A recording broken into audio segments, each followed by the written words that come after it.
Hi there, it's Mary from stampingmary.stampinup.net. Thank you for joining me today. Today's Stamping Up project features the handsomely suited stamp set and the well-suited designer series paper from Stamping Up, and it's in the 2021 January to June mini catalogue. That's the catalogue there. This is the suite, well-suited. Here it is there. It's on page 66 and 67. Masculine themed stamp set, which is so great because sometimes we do struggle with those masculine themed projects. So let me go ahead and show you how I made it. So I'm using a piece of the designer series paper. As you can see, it's got all different sorts of designs in there, but the one that took my eye was the one that's more of a retro paisley print, and there it is right there. So great. So the supplies you're going to need is a piece of designer series paper, and this piece I have here measures 5 inches by 11 inches. Yes, 5 inches by 11 inches. I will put the dimensions in the description bar below of this video. So bring in your Simply Scored scoring tool, and on the long side, I hope you can see that properly, yep, on the long side I want you to score at, what are we going to score here at? We're going to score on this long side at 5 inches and then 6 inches, and then turn it round onto that short side, so the portrait side, and score it at let me just double check my notes here, 1 inch and 4 inches. And as I said, I will put the descriptions, all the dimensions in the description bar below. So that's all the scoring you need to do. This is one of my go-to boxes, by the way. You can make this with cardstock if you prefer, but it's easy to make with the designer series paper as well. So just fold and burnish on all of those score lines. And then bring in your scissors, and you're going to cut these two little score lines in the middle, the 5 and the 6 inch that we made. Just cut up to that long score line. Don't cut away, just cut up. That's it. That's all you have to do. And then you can just put a bit of a wedge in there. You don't really need to, but I just think it finishes it off a little bit nicer.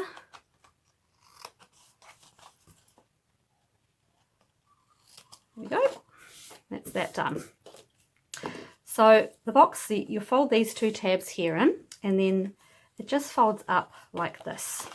So you can keep it as a simple little box that just goes just like that, or you can clip it together like I have done here. So you can keep it flat like that or squeezed in at the tops, but I'll show you how I did it anyway. So you're going to apply adhesive on these 2 tabs here. Now this front piece here is going to fold up, and so your seam is at the back.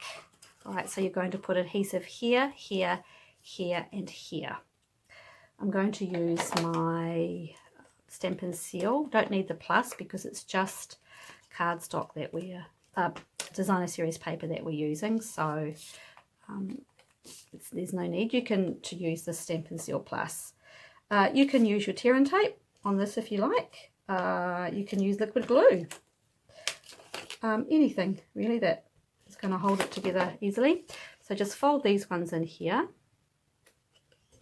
That one. Make sure I'm in the frame here so you can see what I'm doing. Fold that one in. That's it. And then these 2 pieces here, these long pieces, fold up here. Right into there.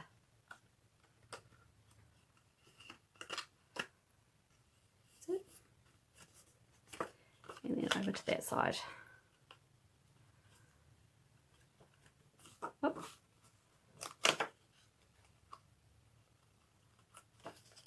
Oh. Sorry, what have I done here?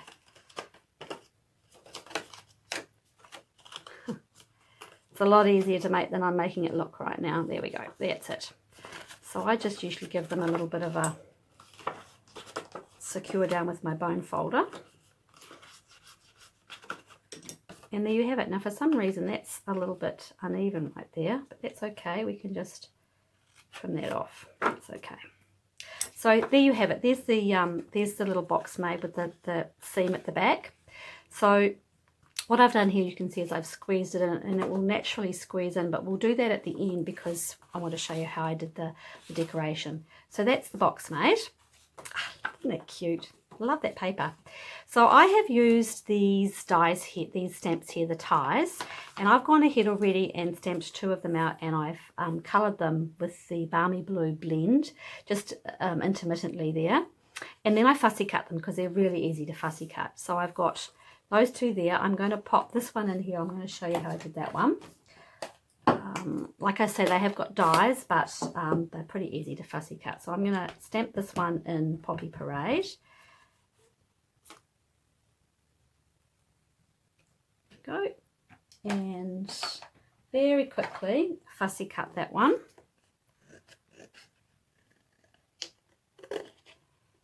I'm using the thick basic white cardstock. I just find it easier when I'm doing something like this,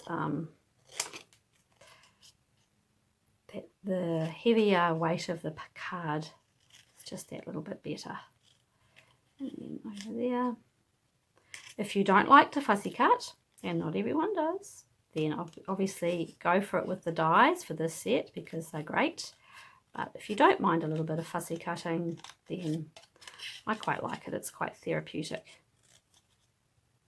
But if you were doing heaps, if you were making a lot of these, then yeah, definitely go the dies. Okay, pop a couple of dimensionals on the back of that one. Oops.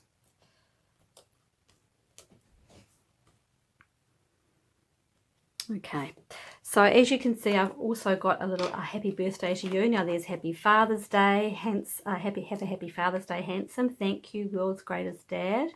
You're the best. But I wanted to stick with this one because it fits inside our double oval punch, which is also new in the January to June catalogue. Very, very versatile punch. I've gone ahead and stamped the sentiment out already in Midnight Misty Moonlight. I'm just going to cut a piece of the Misty Moonlight cardstock as well. Pop that on there with a dimensional. Whoops.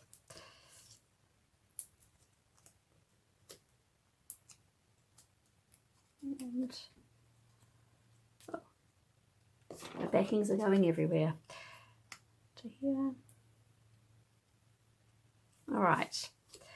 And may as well put a couple of dimensionals on there while we're at it because we're going to need it. So I have attached pop these on the top of the box with dimensionals. You can go flat if you like and just put get them flat and just adhere with your Tombow or any sort of adhesive, but I'm going to put these on now. It's a little bit easier than when you're squeezing the sides. So I started with the middle one, and we're aiming to get them as close as we can, obviously, but as straight as I can, obviously, but just remember that this is handmade. So anything that's handmade could always have, you know, a slight imperfection. All right, so let's just go with that one in the middle. I'm just eyeballing for the center here. Yep, that looks good. Yep. I like the pop of color with the Poppy Parade also. I think it's really really cute. And just taking the backings off the dimensionals. And that one. Oops, that one might not be quite straight. There we are. And the last one.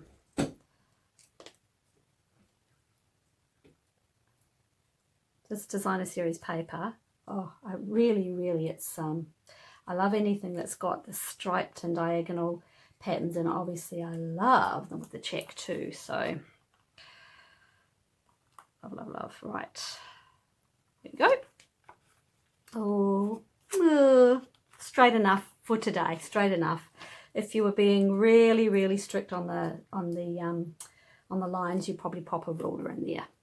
So put that across the top. Just come in here and give that a squeeze down from the inside. And now you can leave it like that if you want to. It's up to you. But you can simply squeeze in those sides and it will naturally go together. If you put something inside there, it'll even hold it better. So just going to give them a little bit of a squeeze in. Can you see? It's a nice little fold right there. And we have these wonderful new clips that are in the catalogue this year.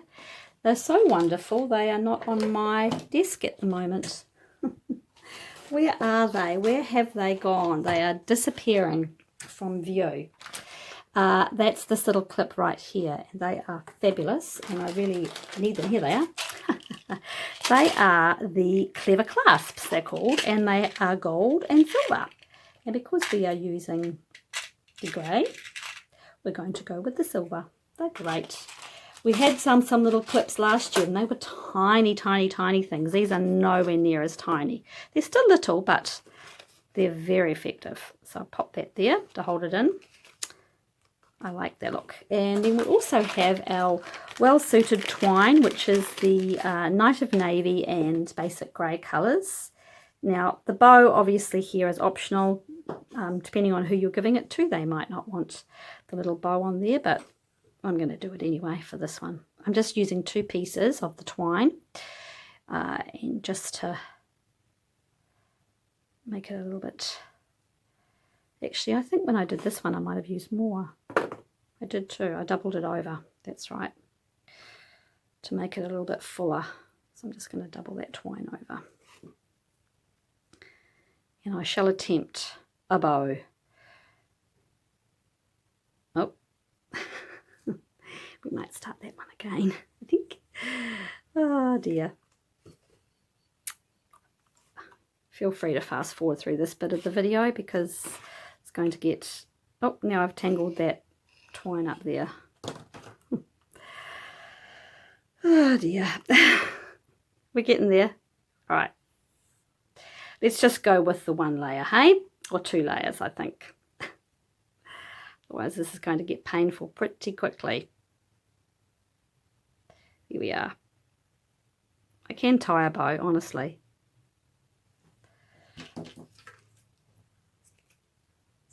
And a glue dot, I think, will finish this little process off.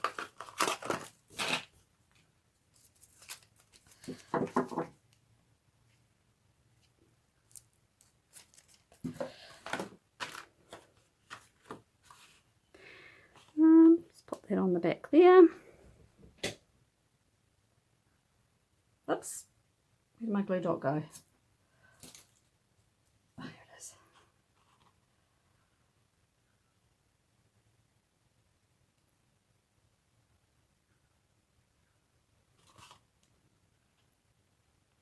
There we go. I think it does look better with the slightly more twine, but obviously the twine is kind of optional. I just wanted something to finish it off with. And there you have it.